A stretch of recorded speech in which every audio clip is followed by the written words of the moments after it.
नमस्कार।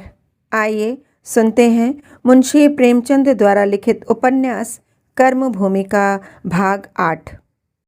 अमरकांत 9 बजते बजते लौटा तो लाला समरकांत ने पूछा, तुम दुकान बंद करके कहाँ चले गए थे? इसी तरह दुकान पर बैठा जाता है? अमर ने सफाई दी। बुढ़िया पठानिन रुपए लेने आई थी। बहुत अंधेरा हो गया था। मैंने समझा कहीं गिर गिरा पड़े, इसीलिए उसे घर तक पहुंचाने चला गया था।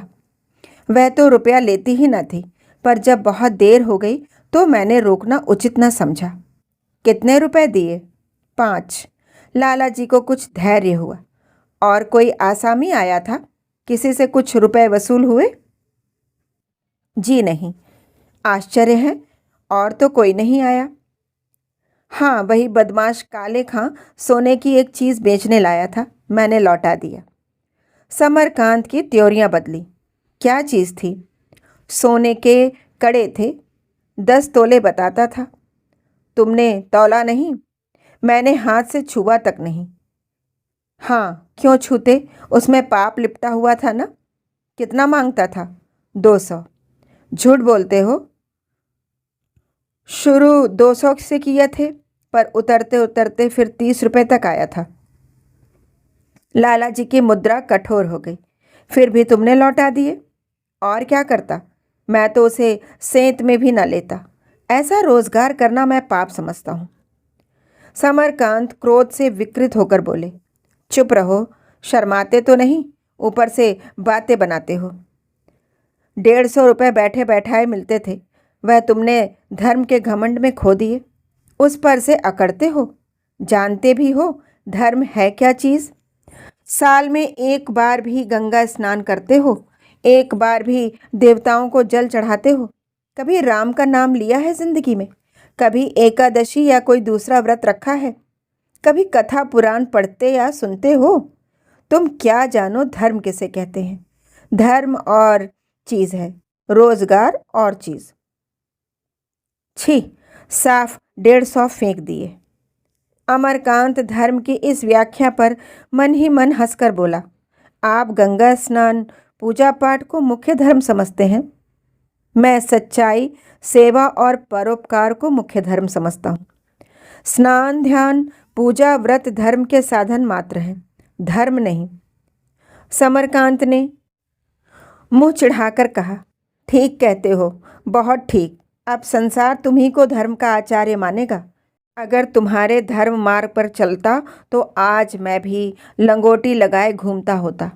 तुम भी यूँ महल में बैठकर मौज न करते होते। 4 अक्षर अंग्रेजी पढ़ ली ना, यह उसी की विभूति है। लेकिन मैं ऐसे लोगों को भी जानता हूँ जो अंग्रेजी के विद्वान होकर अपना धर्म कर्म निभाए जाते हैं। साफ 150 पानी में डाल दिए। अमरकांत ने अधीर होकर कहा, आप बार बार उसकी चर्चा क्यों करते हैं? मैं चोरी और डाके के माल का रोजगार न करूँगा, चाहे आप खुश हो या नाराज।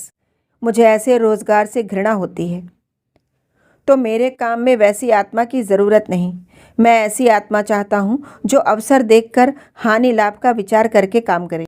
धर्म को मैं हानि लाभ की तराजू पर नहीं तौल सकता। इस वज्र मूर्खता की दवा चांटे के सिवाय और कुछ न थी। लाला जी खून का घूंट पीकर रह गए। अमर हुष्ट पुष्ट होता तो आज उसे धर्म की निंदा करने का मजा मिल जाता। बोले, बस तुम ही तो संसार में एक धर्म के ठेकेदार रह गए हो, और सब तो अधर्मी हैं। वही माल जो तुमने अपने घमंड में लौटा दिया, तुम्हारे किसी दूसरे भाई ने 2-4 रुपए कम बेच देकर ले लिया होगा। उसने तो रुपए कमाए, तुम नींबू नोन चाट कर रह गए। 150 रुपये तब मिलते हैं जब 150 थान कपड़ा या 150 बोरे चीनी बिक जाए। मुंह का कौर नहीं है। अभी कमाना नहीं पड़ा है, दूसरों की कमाई से चैन उड़ा रहे हो, तभी ऐसी बातें सूझती है। जब अपने सिर पड़ेगी तब आंखें खुलेंगी। अमर अब भी कायल न हुआ। बोला, मैं कभी यह रोजगार न करूँगा। लाला जी को लड़के की मूर्खता पर क्रोध की जगह क्रोध मिश्रित दया आ गई। बोले, तो फिर कौन रोजगार करोगे? कौन रोजगार है जिसमें तुम्हारी आत्मा की हत्या ना हो? लेने देने, सूद बट्टा, अनाज, कपड़ा, तेल, घी सभी रोजगारों में दांव घात है।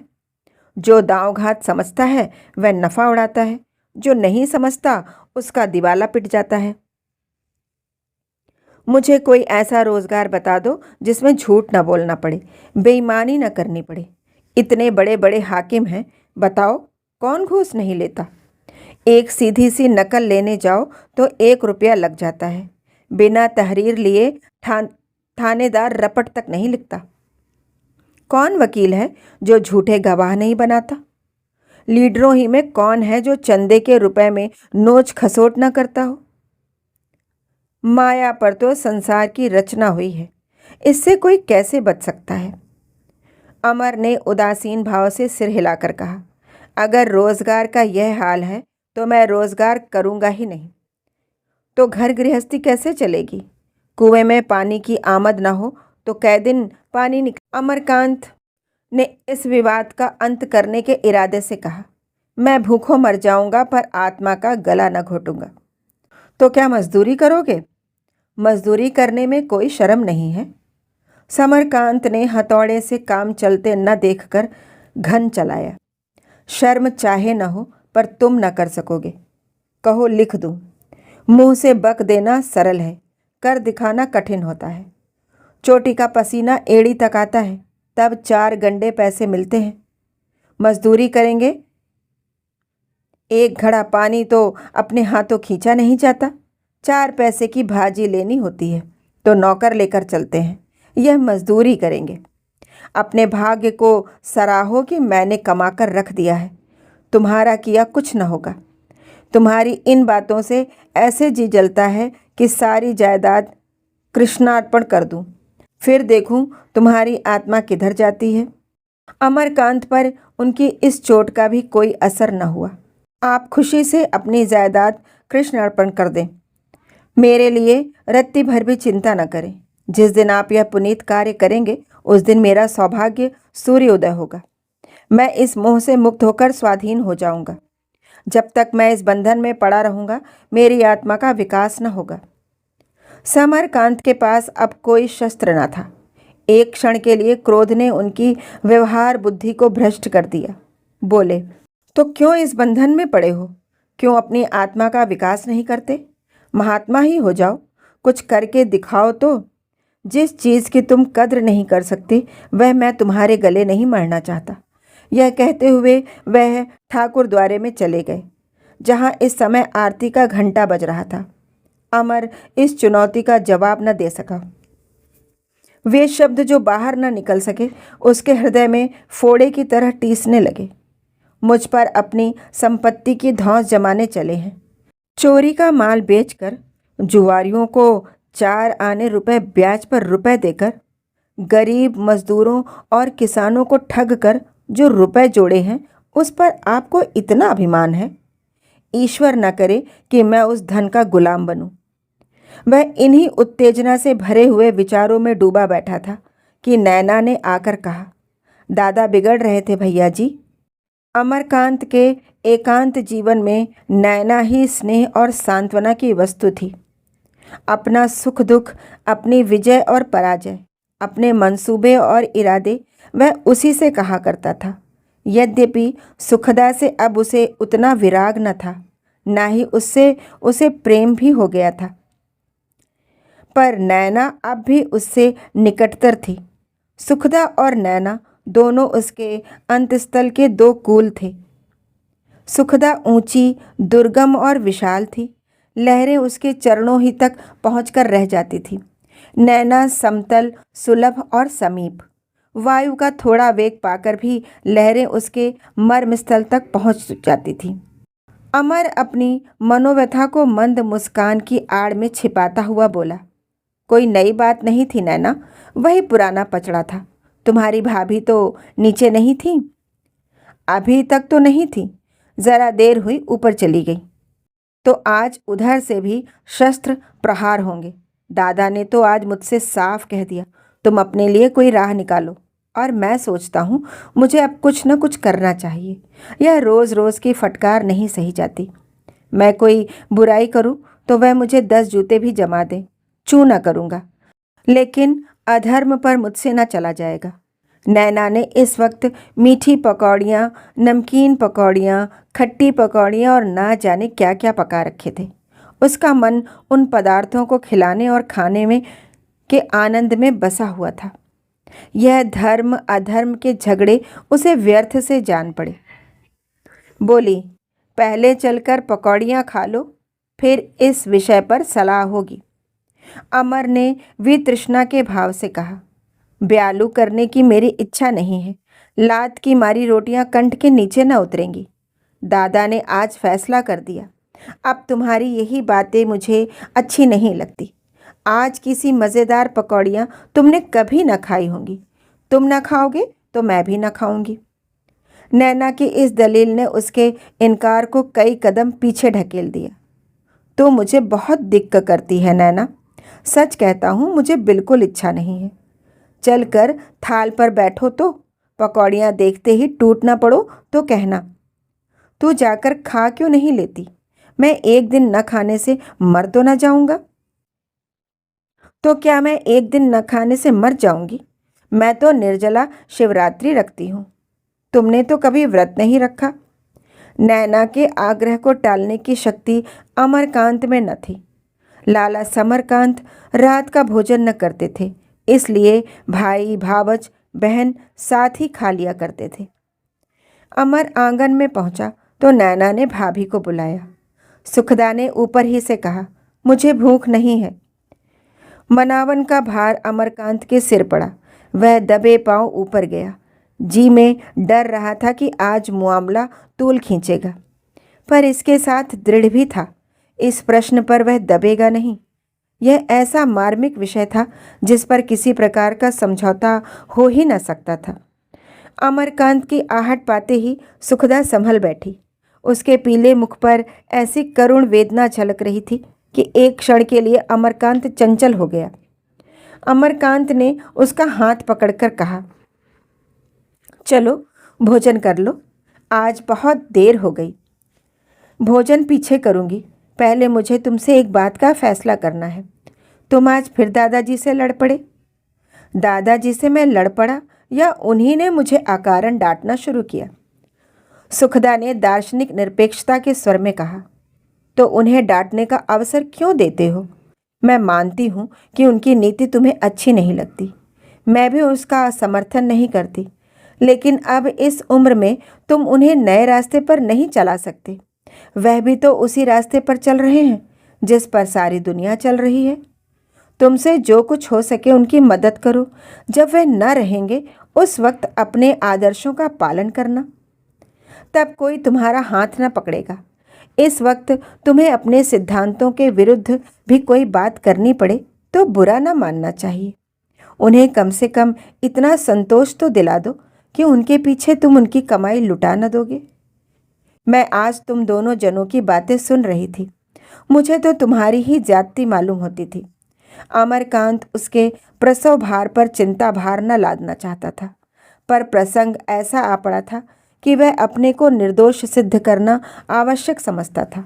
बोला, उन्होंने आज मुझसे साफ साफ कह दिया, तुम अपनी फिक्र करो, उन्हें अपना धन मुझसे ज़्यादा प्यारा है। यह कांटा था जो अमरकांत के हृदय में चुभ रहा था। सुखदा के पास जवाब तैयार था, तुम्हें भी तो अपना सिद्धांत अपने बाप से ज़्यादा प्यारा है। उन्हें तो मैं कुछ नहीं कहती। अब 60 बरस की उम्र में उन्हें उपदेश नहीं दिया जा सकता। कम से कम तुमको यह अधिकार नहीं है। तुम्हें धन काटता हो, लेकिन मनस्वी वीर पुरुषों ने सदैव लक्ष्मी की उपासना की है। संसार को पुरुषार्थियों ने ही भोगा है और हमेशा भोगेंगे। त्याग गृहस्थों के लिए नहीं, सन्यासियों के लिए है। अगर तुम्हें त्याग व्रत लेना था तो विवाह करने की ज़रूरत न थी। सिर मुंडाकर किसी साधु संत के चेले बन जाते, फिर मैं तुमसे झगड़ने न आती। अब ओखली में सिर डालकर तुम मूसलों से नहीं बच सकते। गृहस्थी के चरखे में पड़कर बड़े बड़ों की नीति भी स्खलित हो जाती है। कृष्ण और अर्जुन तक को एक नए तर्क की शरण लेनी पड़ी। अमरकांत ने इस ज्ञानोपदेश का जवाब देने की जरूरत न समझी। ऐसी दलीलों पर गंभीर विचार किया ही न जा सकता था। बोला, तो तुम्हारी सलाह है कि सन्यासी हो जाऊं? सुखदा चिढ़ गई। अपनी दलीलों का यह अनादर न सह सकी। बोली, कायरों को इसके सिवाय और सूझ ही क्या सकता है। धन कमाना आसान नहीं है। व्यवसायियों को जितनी कठिनाइयों का सामना करना पड़ता है, वह अगर सन्यासियों को झेलनी पड़े तो सारा सन्यास भूल जाए। किसी भले आदमी के द्वार पर जाकर पड़े रहने के लिए बल, बुद्धि, विद्या, साहस किसी की भी ज़रूरत नहीं। धनोपार्जन के लिए खून जलाना पड़ता है, मांस सुखाना पड़ता है। सहज काम नहीं है। धन कहीं पड़ा नहीं है कि जो चाहे बटोर लाए। अमरकांत ने उसी विनोद भाव से कहा, मैं तो दादा को गद्दी पर बैठे रहने के सिवाय और कुछ करते नहीं देखता। और भी बड़े बड़े सेठ साहूकार हैं, उन्हें भी फूलकर कुप्पा होते ही देखा है। रक्त और मांस तो मजदूर ही जलाते हैं, जिसे देखो कंकाल बना हुआ है। सुखदा ने कुछ जवाब न दिया। ऐसी मोटी अक्ल के आदमी से ज़्यादा बकवास करना व्यर्थ था। नैना ने पुकारा, तुम क्या करने लगे भैया? आते क्यों नहीं? पकौड़ियाँ ठंडी हुई जाती हैं। सुखदा ने कहा, तुम जाकर खा क्यों नहीं लेते? बेचारी ने दिन भर तैयारियां की हैं। मैं तो तभी खाऊंगा जब तुम भी चलोगी। वादा करो कि फिर दादाजी से लड़ाई न करोगे। अमरकांत ने गंभीर होकर कहा, सुखदा, मैं तुमसे सत्य कहता हूँ, मैंने इस लड़ाई से बचने के लिए कोई बात उठा नहीं रखी। इन 2 सालों में मुझ में कितना परिवर्तन हो गया है। कभी कभी मुझे इस पर स्वयं आश्चर्य होता है। मुझे जिन बातों से घृणा थी वह सब मैंने अंगीकार कर ली, लेकिन अब उस सीमा पर आ गया हूँ कि जौ भर भी आगे बढ़ा तो ऐसे गर्त में जा गिरूंगा जिसकी थाह नहीं है। उस सर्वनाश की ओर मुझे मत ढकेलो। सुखदा को इस कथन में अपने ऊपर लांछन का आभास हुआ। इसे वह कैसे स्वीकार करती? बोली, इसका तो यही आशय है कि मैं तुम्हारा सर्वनाश करना चाहती हूँ। अगर अब तक मेरे व्यवहार का यही तत्व तुम्हें निकाला तुमने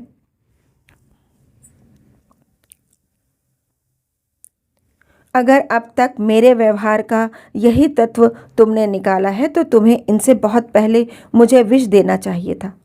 अगर तुम समझते हो कि मैं भोग विलास की दासी हूँ और केवल स्वार्थवश तुम्हें समझाती हूँ, तो तुम मेरे साथ घोरतम अन्याय कर रहे हो। मैं तुमको बता देना चाहती हूँ कि विलासिनी सुखदा अवसर पड़ने पर जितने कष्ट झेलने की सामर्थ्य रखती है, उसकी तुम कल्पना भी नहीं कर सकते। ईश्वर वह दिन न लाए कि मैं तुम्हारे पतन का साधन बनूं। हाँ, जलने के लिए स्वयं चिता बनाना मुझे स्वीकार नहीं। मैं जानती हूँ कि तुम थोड़ी बुद्धि से काम लेकर अपने सिद्धांत और धर्म की रक्षा भी कर सकते हो और घर की तबाही को भी रोक सकते हो। दादाजी पढ़े लिखे आदमी हैं, दुनिया देख चुके हैं। अगर तुम्हारे जीवन में कुछ सत्य है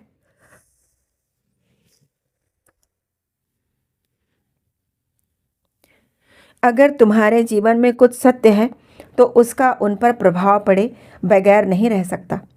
आए दिन की झौड़ से तुम उन्हें और भी कठोर बनाए देते हो। बच्चे भी मार से जिद्दी हो जाते हैं। बूढ़ों की प्रकृति कुछ बच्चों सी ही होती है। बच्चों की भांति उन्हें भी तुम सेवा और भक्ति से ही अपना सकते हो। अमर ने पूछा, चोरी का माल खरीदा करूं? कभी नहीं। लड़ाई तो इसी बात पर हुई। तुम इस आदमी से कह सकते थे दादा आ जाएं तब लाना, और अगर वह न मानता उसे तत्काल रुपए की ज़रूरत थी। आप धर्म भी तो कोई चीज़ है, वह पाखंडियों का पाखंड है। तो मैं तुम्हारे निर्जीव आदर्शवाद को भी पाखंडियों का पाखंड समझती हूँ। 1 मिनट तक दोनों थके हुए योद्धाओं की भांति दम लेते रहे। तब अमरकांत ने कहा, नैना पुकार रही है। मैं तो तभी चलूँगी जब तुम वह वादा करोगे। अमरकांत ने अविचल भाव से कहा, तुम्हारी खातिर से कहो वादा कर लूँ, पर मैं उसे पूरा नहीं कर सकता। यही हो सकता है कि मैं घर का किसी बात से सरोकार न रखूं। सुखदा निश्चयात्मक रूप से बोली, यह इससे कहीं अच्छा है कि रोज़ घर में लड़ाई होती रहे। जब तक इस घर में हो, घर की हानि लाभ का तुम्हें विचार करना पड़ेगा। अमर ने अकड़ कर कहा, मैं आज इस घर को छोड़ सकता हूँ। सुखदा ने बम सा फेंका, और मैं? अमर विस्मय से सुखदा का मुंह देखने लगा। सुखदा ने उसी स्वर में फिर कहा, इस घर से मेरा नाता तुम्हारे आधार पर है। जब तुम इस घर में न रहोगे तो मेरे लिए यहाँ क्या रखा है? जहाँ तुम रहोगे वहीं मैं भी रहूँगी। अमर ने संशयात्मक स्वर से कहा, तुम अपनी माता के साथ रह सकती हो। माता के साथ क्यों रहूं? मैं किसी की आश्रित नहीं रह सकती। मेरा दुख सुख तुम्हारे साथ है। जिस तरह रखोगे उसी तरह रहूंगी। मैं भी देखूं तुम अपने सिद्धांतों के कितने पक्के हो। मैं प्रण करती हूं कि तुमसे कुछ न मांगूंगी। तुम्हें मेरे कारण ज़रा भी कष्ट न उठाना पड़ेगा। मैं खुद भी कुछ पैदा कर सकती हूँ। थोड़ा मिलेगा, थोड़े में गुजर कर लेंगे। बहुत मिलेगा तो पूछना ही क्या। जब एक दिन हमें अपनी झोपड़ी बनानी ही है तो क्यों ना अभी से हाथ लगा दे। तुम कुएं से पानी लाना, मैं चौका बर्तन कर लूँगी। जो आदमी एक महल में रहता है वह एक कोठरी में भी रह सकता है। फिर कोई धौंस तो न जमा सकेगा। अमरकांत पराभूत हो गया। उसे अपने विषय में तो कोई चिंता नहीं थी, लेकिन सुखदा के साथ वह यह अत्याचार कैसे कर सकता था। खिसियाकर बोला, वह समय अभी नहीं आया है सुखदा। सुखदा सतेज होकर बोली, डरते होगे कि यह अपने भाग्य को रोएगी, क्यों? अमरकांत झेंप कर बोला, यह बात नहीं है सुखदा। सुखदा, क्यों झूठ बोलते हो? तुम्हारे मन में यही भाव है और इससे बड़ा अन्याय तुम मेरे साथ नहीं कर सकते।